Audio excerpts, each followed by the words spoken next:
Sometimes life's going to hit you in the head with a brick. Don't lose faith. I'm convinced that the only thing that kept me going was that I loved what I did. You've got to find what you love. And that is as true for work as it is for your lovers.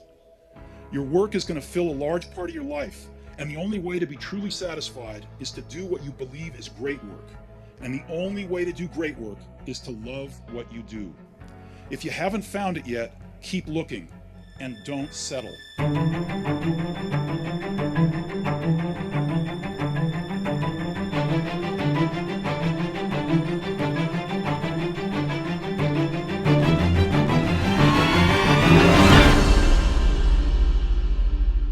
5 ways on how Steve Jobs made Apple the most valuable brand and company in the world. Apple was the first ever trillion-dollar company back in 2018, and it was the first company to hit over $2 trillion just this year. And today, whether you're an Apple fan, whether you have an iPad, iPhone, Mac, even though we might have no intentions to build an Apple, you're going to be able to deconstruct and see how you can utilize these 5 techniques if you're somebody that wants to build any brand.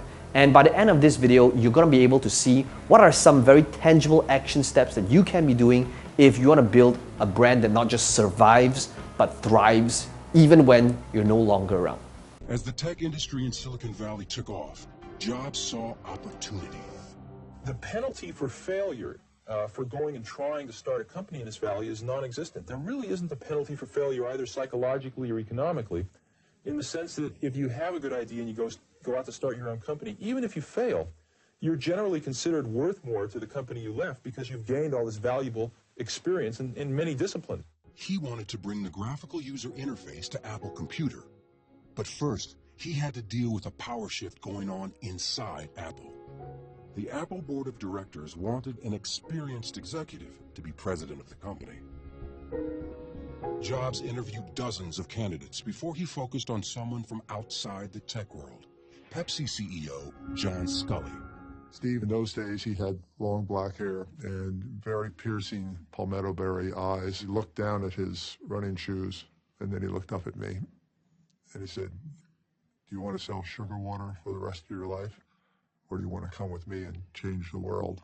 And it was like someone just knocked the wind out of my stomach. A few weeks later, I was working at Apple. For Apple Computer to thrive, they also needed another successful product.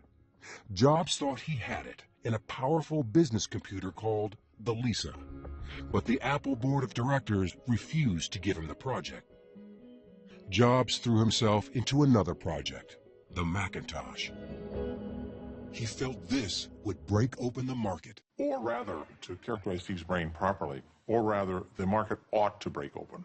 If the market had any sense. With his intuitive marketing sense, Jobs unveiled the Mac with a spellbinding commercial aimed at IBM, the leader in computers.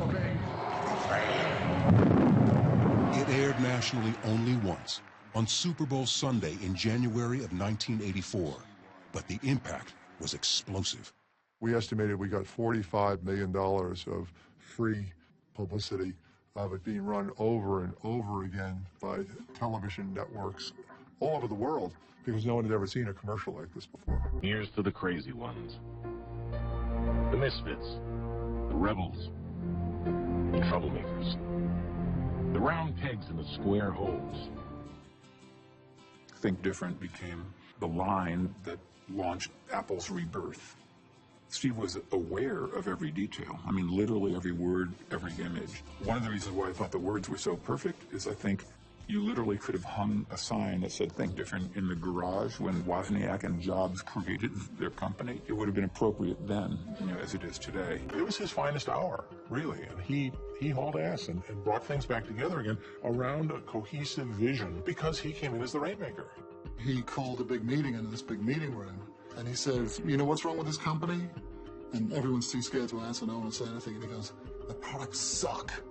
They've got no sex in them." The comeback included a remarkable announcement. Bill Gates, who had long been considered Jobs' main rival, would invest in Apple Computer. The new release we're building, this is called Mac Office 98.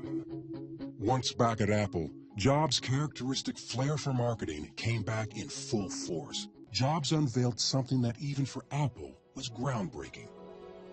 The iPod went from concept to market in about 8 months. But the iPod itself was only one part of a much bigger plan. I think the genius of the iPod was iTunes, not iPod.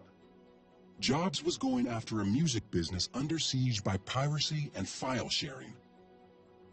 Larry Kenswell and other music executives were called up to Apple's Cupertino offices to negotiate terms that would define the future of the music industry. The negotiation was classic Steve Jobs. He simply said, if I can't sell it for 99 cents on my store, I am not selling it. That's it. No discussion. Over 350 million iPods have been sold since its release in October of 2001. The company's product launches became huge events.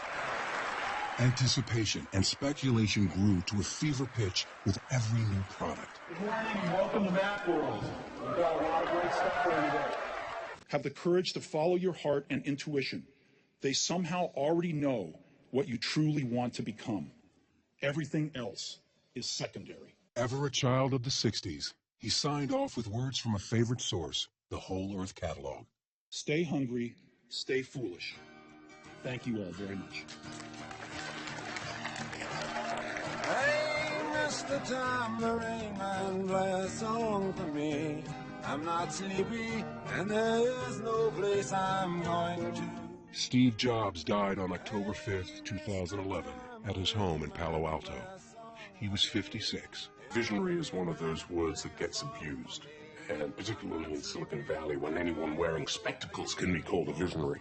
Steve is one of the very few people, I think there are probably only a handful of people in Silicon Valley since World War II. Maybe you can count them on the fingers of one hand who deserve that moniker. Steve is one of them.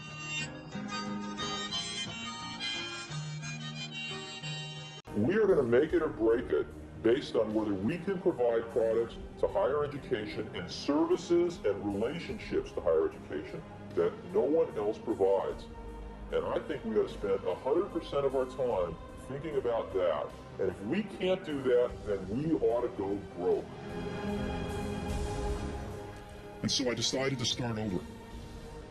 I didn't see it then, but it turned out that getting fired from Apple was the best thing that could have ever happened to me. The heaviness of being successful was replaced by the lightness of being a beginner again, less sure about everything. It freed me to enter one of the most creative periods of my life. During the next 5 years, I started a company named Next, another company named Pixar, and fell in love with an amazing woman who would become my wife. I'm pretty sure none of this would have happened if I hadn't been fired from Apple. It was awful tasting medicine, but I guess the patient needed it. Sometimes life's gonna hit you in the head with a brick. Don't lose faith. So there you have it. Let me know in the comments below which is your favorite technique. And if you enjoyed this video, be sure to smash the like button. This helps this channel out. And as always, subscribe to the channel if you want to be able to watch more videos just like this one.